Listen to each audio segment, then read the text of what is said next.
يا قلبي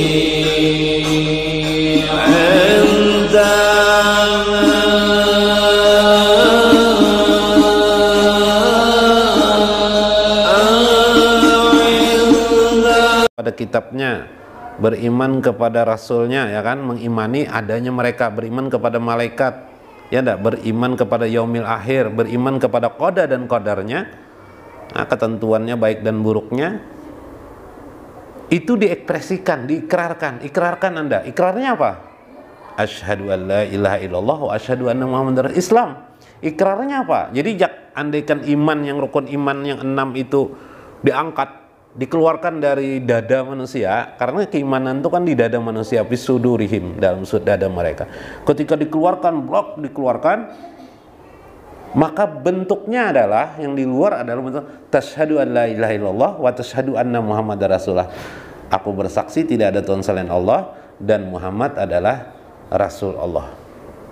Lalu apa lagi? Iqamas shalah.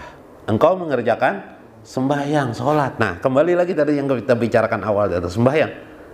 Artinya raga daripada keimanan itu adalah sholat 5 waktu. Ini dalam syariat yang diberikan kepada Nabi Muhammad. Kemudian zakat.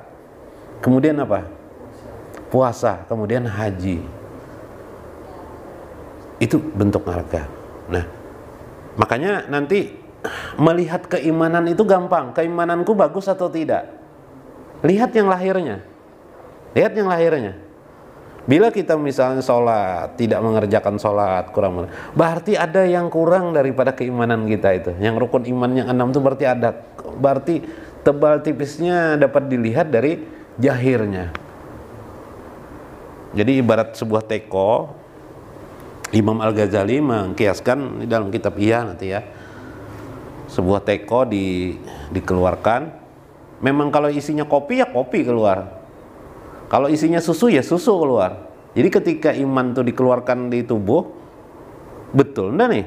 Oh, ternyata terlihat zakat tidak mengeluarkan zakat, pelit, hati tidak mengeluarkan zakat misalnya, tidak mengerjakan sholat misalnya, atau kadang-kadang mengerjakan sholat, atau itulah bentuk keimanan yang sesungguhnya. Hakikat dari keimanan dalam dirinya. Sudah, iman Islam. Mbah itu Jibril bertanya lagi, mal ihsan, apa itu ihsan? Nah, ini sudah berkait dengan ruh, di dalamnya iman. Di dalamnya iman. Atau muaranya iman bisa dikatakan gitu. Atau yang sesungguh hakiki dari keimanan itu apa? Iman, itu rukun iman. Itu dikristalkan, diperas, di apa aja orang nih, diambil intinya dari keimanan itu, diperas, di apa semua. Itu kalimat la ilaha illallah kan, sebenarnya kan kalimat la ilaha illallah. Kalimat la ilaha illallah diperas, kalimat la ilaha illallah di dalamnya. Maka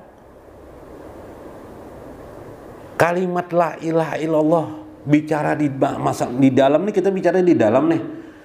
Ada balutan itu di luar itu Islam, itu rukun Islam. Ada lagi rukun iman, ya kan? Rangka dalam sudah tuh, rangka di dada manusia sudah. Di dalam lagi, jawfil qalbi, di ujung daripada hati, ujar Imam, istilah Imam Ghazali ya, nanti di ujung hati. Itulah yang disebut dengan soal ihsan. Yang kita bicarakan itu tawajuh kita.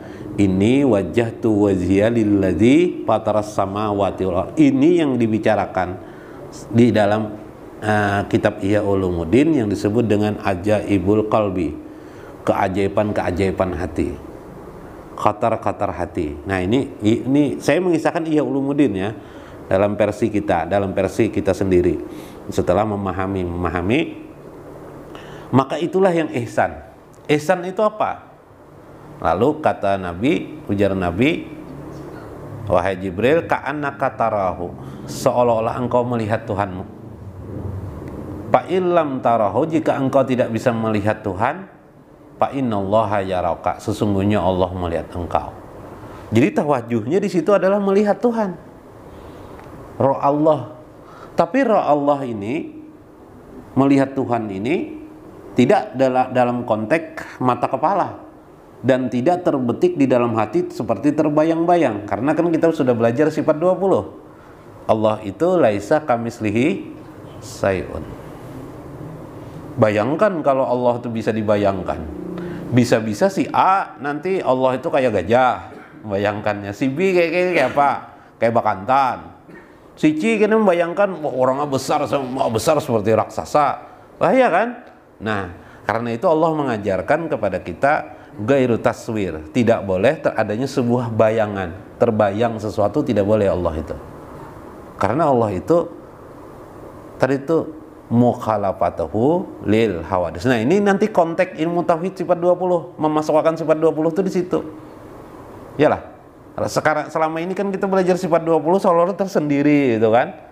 Tidak dalam konteks ubudiyah kita, tidak dalam konteks amaliyah kita. Sifat 20 Allah wujud, qidam, ya kan? Baqa, qiyamuhu binafsi, mukhalafatul lil hawadis, apalagi ilmun, hayyun, sama, basar, kalam, kudrat, iradat, wahdaniyah ya, kudrat, iradat, wahdaniyah, sama, basar, ilmun, hayyun, sama, basar, kalam, 13 sifat.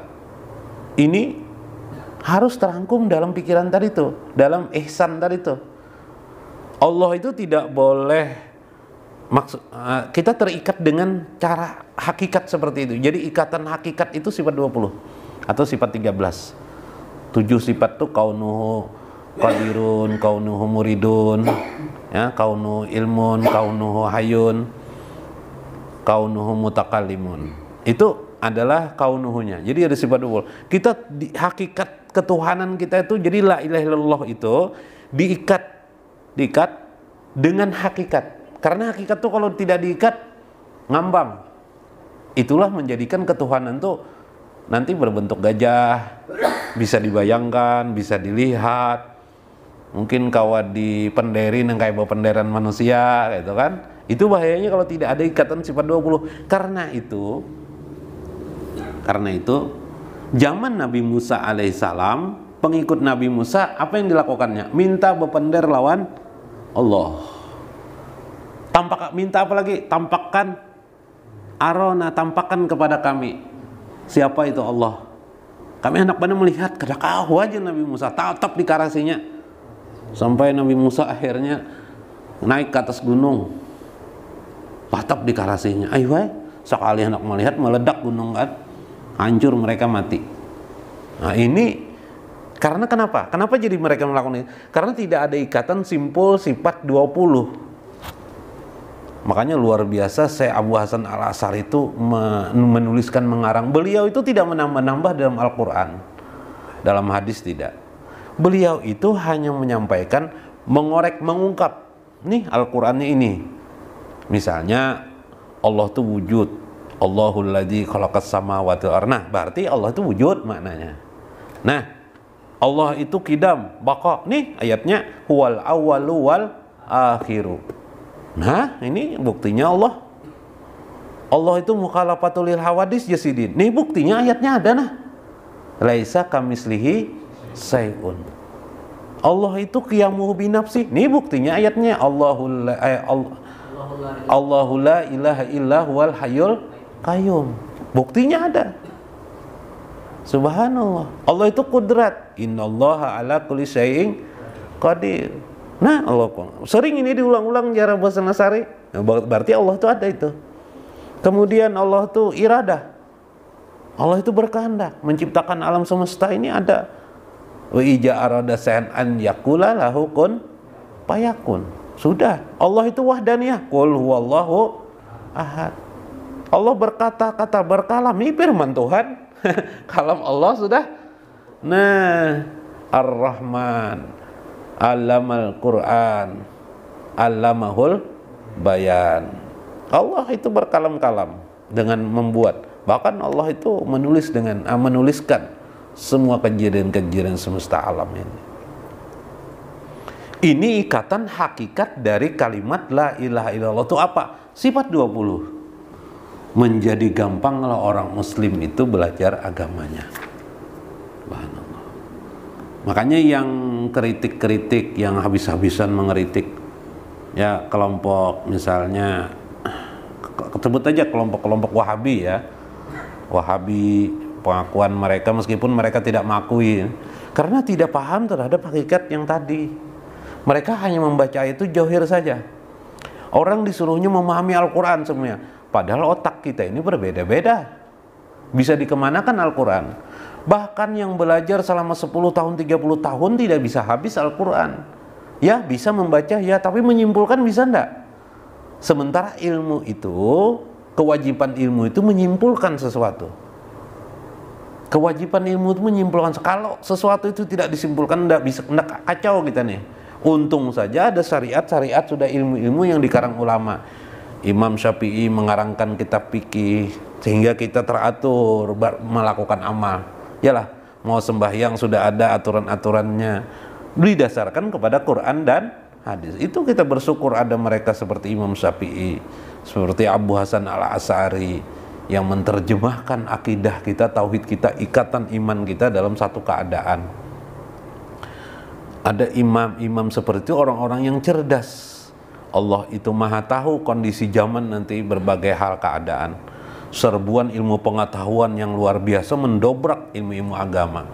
Maka ilmu agama ini harus hidup juga. Harus ada orang-orang berjuang untuk itu, melawan. Dan itulah timbul tokoh-tokoh seperti itu.